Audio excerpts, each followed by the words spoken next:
Good evening. Good evening. La grand-mère, ça dit quoi, non, la grand-mère? Elle est là, la grand-maman. Mais je voulais juste poser une question, hein, la matin. Oui, Mais fille. est-ce que un jour tu te vois l'Afrique en train d'imposer sa culture chez les autres? Il faut d'abord qu'elle définisse quelle est sa culture. Là où je suis là, je ne sais pas quelle est la culture d'Afrique. Nous devons, la première Mais, chose à mon avis qu'il faut viser, c'est élire un homme de culture. Comment tu peux imaginer qu'en 43 ans, on n'a pas une salle de spectacle digne de ce nom ici? Avant même de parler de culture. Vous avez eu une salle de culture de M. Biya?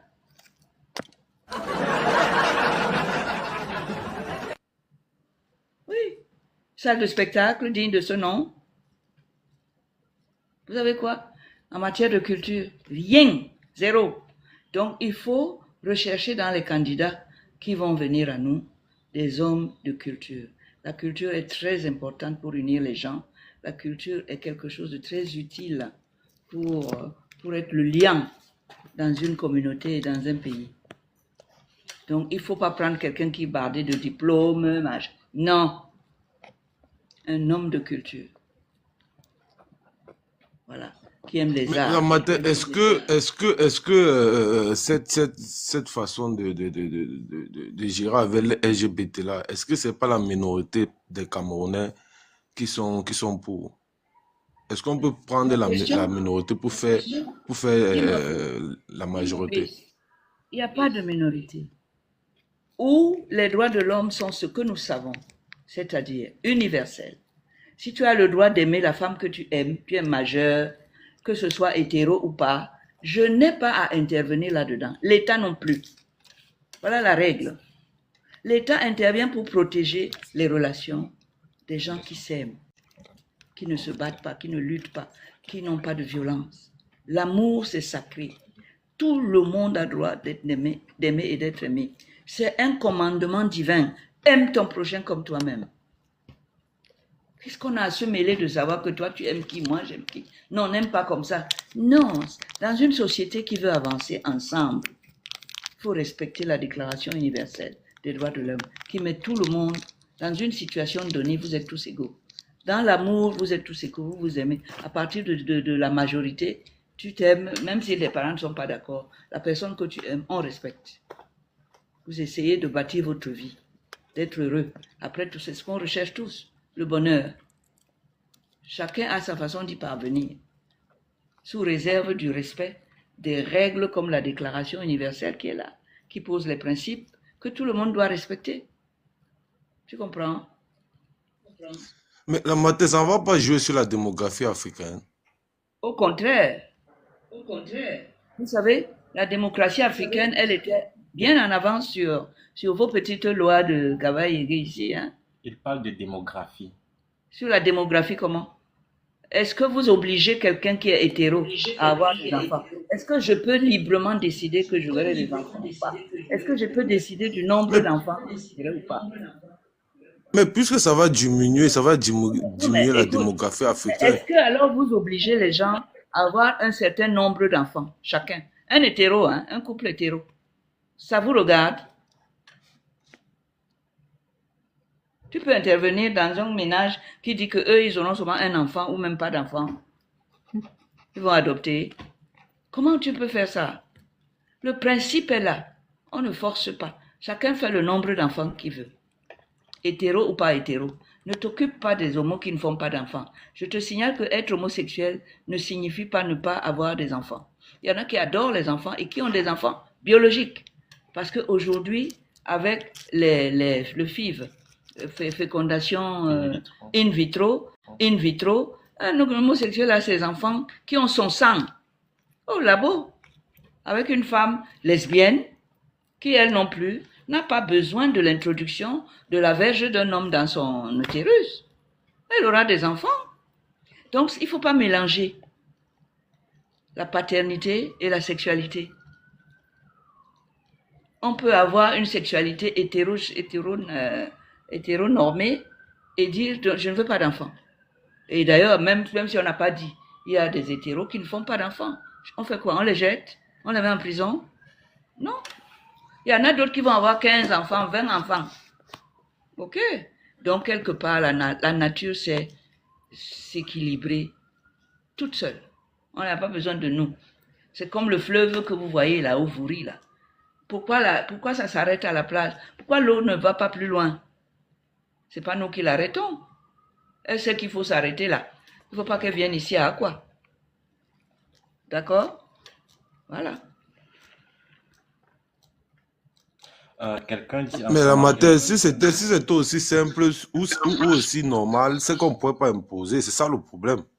On ne pourrait pas imposer. Si c'était une culture qu'on trouvait que c'était vraiment normal, c'est qu'on ne pourrait pas l'imposer. Parce Il que faut aimer déjà, les le choses. fait où tu dis que C'est simple. Il faut les simplifier. Il faut les simplifier. Tu ne peux pas venir chez ton voisin dire que vous devez faire des enfants, même s'ils sont hétéros, sont mariés. On dira oui, ils furent heureux et eurent beaucoup d'enfants. Tu en as qui n'ont pas. On les jette. C'est notre problème. C'est un problème qui vient d'ailleurs et d'eux-mêmes. Ne regarde pas ce qui se passe chez le voisin. Tu veux des enfants? Essaye de trouver une jeune fille très bien mignonne et tout. Vérifie d'abord avant de lui faire des enfants que vous n'allez pas faire des enfants émacis. ok, Tu connais les enfants émacis, non? Eh oui. oui, je sais, je Vérifie sais. d'abord la compatibilité. Parce que c'est un enfer pour les enfants. Allô, bonsoir. Bonsoir. Bonsoir maître et merci beaucoup pour cette opportunité que vous nous donnez de vous suivre. J'aimerais déjà vous Oui, féliciter pour le combat que vous menez, ce merci. combat d'émancipation. J'aurais deux questions. La première Oui, question concerne les hommes politiques et les offres politiques que ces derniers portent. On a oui, l'impression, si on prend le RDPC par exemple, que la plupart du temps, ils nous ont vendu du vent pendant plus de 40 ans. Et donc, à la fin de la journée, on ne sait même pas pourquoi on est allé voter. Et il y a une sorte de mimétisme même au sein de l'opposition. Il y en a beaucoup qui sortent là, qui nous proposent des choses, mais il n'y a pas, on ne sent pas, il n'y a pas beaucoup de substance. Que pensez-vous de mettre en place une sorte de primaire où ces hommes politiques, notamment de l'opposition, viendraient challenger, mettre leurs idées au crible de la critique pour qu'à la fin de la journée, au terme des élections, on ait l'impression que les résultats des élections sont effectivement l'émanation de la population. Parce on n'a jamais vu, on n'a jamais vu ça. C'est-à-dire que l'opposition ne s'est jamais véritablement challengée à la population. Est-ce que des personnes dont les voix sont quand même écoutées comme vous peuvent créer une sorte de plateforme où on va dire, OK, Monsieur Maurice Kamto, Monsieur Cabral Libi, venez présenter face au public, face à l'opinion nationale et internationale, les idées que vous défendez et laissez vous faire challenger. On veut comprendre. On veut comprendre qu'est-ce qu'il y a au fond. Il ne s'agit pas simplement de parler, d'écumer les plateaux de télévision et demander les suffrages de la population sans que ces populations ne touchent véritablement du doigt ce que vous vendez.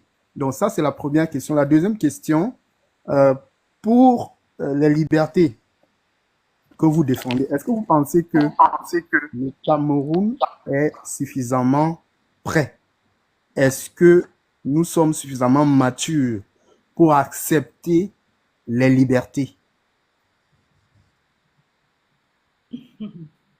C'est beaucoup de questions, hein. En tout cas, je commence par la dernière.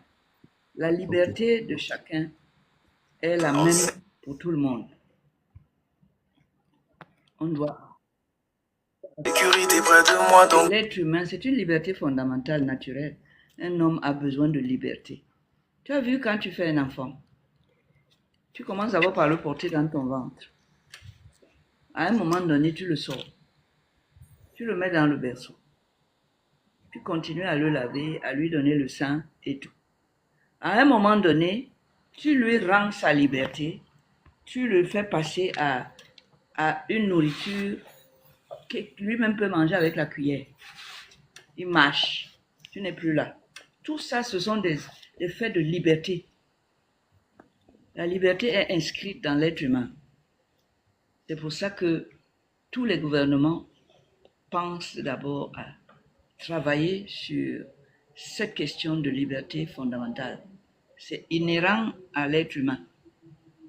Donc chacun fait de sa liberté tout ce que les barrières légales ne l'empêchent pas de faire. C'est tout. Je me marie à partir d'un certain âge, à 18, à 20 ans, 21 ans, selon l'âge de la majorité. Je n'ai plus besoin que mes parents disent oui ou non. Moi-même, je peux peut-être, à travers l'éducation que j'ai reçue, essayer de demander conseil, mais je reprends ma vie, je la vis librement. C'est comme ça. En politique, c'est la même chose. C'est pour ça que vous voyez que quand les gens sont libres, et qu'on organise les élections de manière libre et transparente, ça ne plaît pas à un dictateur. Celui qui est un dictateur va tout faire pour qu'il va vicier et verrouiller le système pour passer. C'est de la fraude. C'est pas fait. Un concours, c'est tout le monde a le même papier. Et vous savez comment on fait les concours. C'est la même chose pour les élections. Il faut pas les truquer. Il faut laisser chacun libre. Et à la fin, on regarde. C'est ça la démocratie. Le pouvoir du peuple, il exerce ce jour-là. Par le peuple, il exerce ce jour-là. On ne veut pas de quelqu'un qui va truquer la liberté et le pouvoir du peuple de nommer majoritairement qui ils ont choisi. C'est la règle dans toutes les grandes démocraties. Et c'est ça qui fait avancer les autres pays. Si on ne fait pas comme ça, le pays ne va pas se développer. Parce qu'on va avoir un monogame, quelqu'un qui concentre tout entre ses mains, il n'est qu'un être humain. Et avec les dérives dictatoriales qu'on connaît, il ne peut pas gérer tout seul. Il faut que le peuple soit là, quand il y a différents mécanismes qui se contrôlent les uns les autres pour que les choses marchent correctement pour tout le monde. Voilà. Donc la liberté, c'est très important. La liberté, c'est des élections libres et transparentes. Des élections sans fraude, comme on va avoir cette année. Il faut beaucoup étudier ce phénomène. Pardon? Et essayer de faire en sorte que nous puissions étudier nos candidats et que cette fois-ci, on porte notre choix sur un candidat qui va redresser ce pays. Il en a besoin. Pour nous. Vraiment, il faut voir l'intérêt général. Parce que quand on choisit mal, on est tous en difficulté. Tous. Et pour longtemps, non seulement nous, mais nos enfants avec. Et après, les petits-enfants, on compromet tout. C'est pour ça que je vous demande beaucoup de rester ensemble, de continuer à réfléchir sur le choix